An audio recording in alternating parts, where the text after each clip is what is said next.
Security lines stretched for hours Monday at several U.S. airports as unpaid TSA officers continue to miss work during the Department of Homeland Security shutdown, with reports that hundreds, I'm talking about 450 around that, that amount, have quit, and thousands more were absent from their jobs. At Hartfield Jackson in Atlanta, lines reportedly spilled through screening areas, baggage claim, and even out toward the curb, with some passengers waiting for hours and missing flights. The White House response was not to immediately reopen funding, but to send ICE agents into airports in multiple cities for crowd control and line management, whatever that means. Federal and local officials said that those agents were there to support operations, not conduct immigration enforcement inside the terminals. But that message got pretty complicated fast. Separate video out of San Francisco showed federal officers detaining a crying woman at the airport, drawing outrage online and from Democrats. Officials say that that incident was unrelated, quote unquote, to the new airport deployment that happened, and they said that it was kind of back in 2025. It was a story that, you know, they were going to detain her. She slipped out and ran, and so they finally caught up with her at the airport, conveniently the same time that ICE was there. Sorry. So that's something that happened. They say not to be alarmed because it's not going to happen anymore. Surely you should be alarmed. If nothing else. As usual, I have a conspiracy. I don't think it's so much of a conspiracy, but here we are. The entire goal was to get the TSA out of there and ICE in to begin with. Isn't it Project 2025?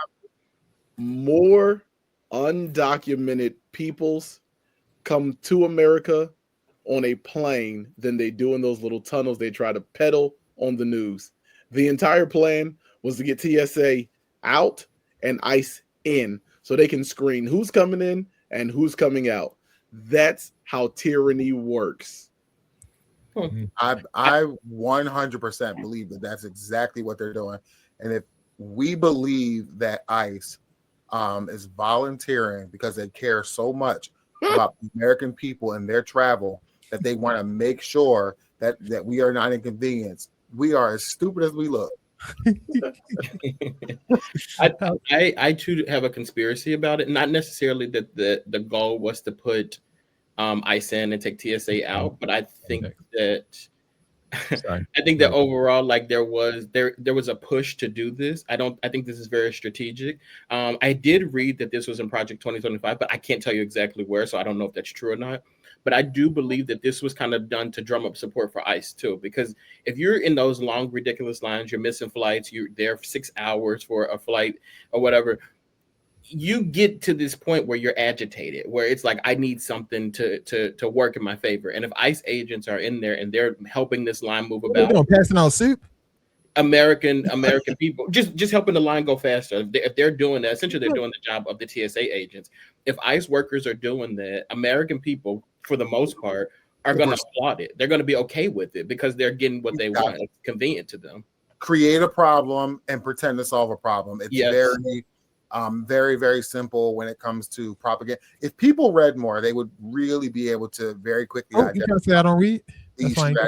No, I just think people don't care enough either, because this is convenient for them. Like, this is something, like, there's a problem that they can. I don't know where this problem came from. Convenience is a drug, and so we care about convenience more than we care about an obvious plot for these people to continue to take over and do whatever they want to do. Like, this is obviously not a time for us to care about convenience. Why is ICE running the airport? This is ridiculous. And mind you, ICE is the same organization that 2 weeks ago we were protesting, and now we're okay with them being in the airport just because. Who is we? I'm still not okay with it at all.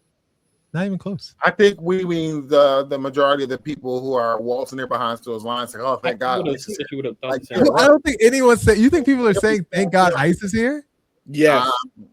Yes, I actually think that I've seen multiple people post that, like the airport, like, you see these lines, and nobody's gonna say like these lines are not ridiculous. But I've seen people recently go on trips or whatever and say no issue with the lines. It was perfect in there. It was easy to get in and out quickly. Like, people are saying that stuff. Those are the same people that said, well, why didn't Trayvon Martin just comply?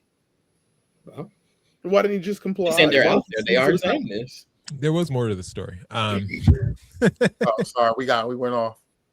According to reporting, there was a possible funding path. Senate Majority Leader John Thune, the stupid last name, reportedly took President Trump a proposal that would have funded the rest of DHS, including TSA, while handling ICE separately later through reconciliation. Republicans believe that Democrats would accept that plan. In other words, there appeared to have been an off-ramp that could have gotten TSA workers paid and eased some of the airport disruption. And Senator John Kelly said on Fox News that he and Senator Ted Cruz discussed a similar two-step approach, but Trump rejected it.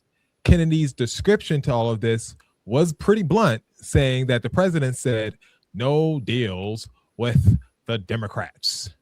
Senator Cruz and I came up with a plan. We said, look, it's a two-step process. The Democrats have offered to open up everything but ICE. Ted and I said, okay, let's accept their offer. And then at the same time, we would offer a bill for reconciliation where we don't need any Democratic votes to do whatever we wanted to do with ICE. And that way we're out of the shutdown and DHS is back open. We submitted that, Senator Thune submitted that to President Trump, as is his right. He said no deals with the Democrats. It would have worked. We could have had TSA paid by the end of the week, but the president said no deal. That's his right. He can tell the TSA workers they're not getting paid. That's his right. America.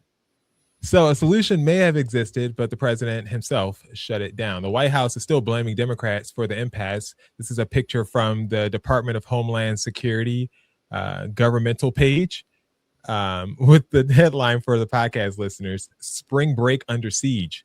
Democrats' reckless DHS shutdown is forcing TSA officers to work without pay and holding American travelers hostage. Language. Propaganda. So hateful. This could have been avoided if the Democrats had not bent the knee a year ago. The first time, yeah. The very first time. They have no plan.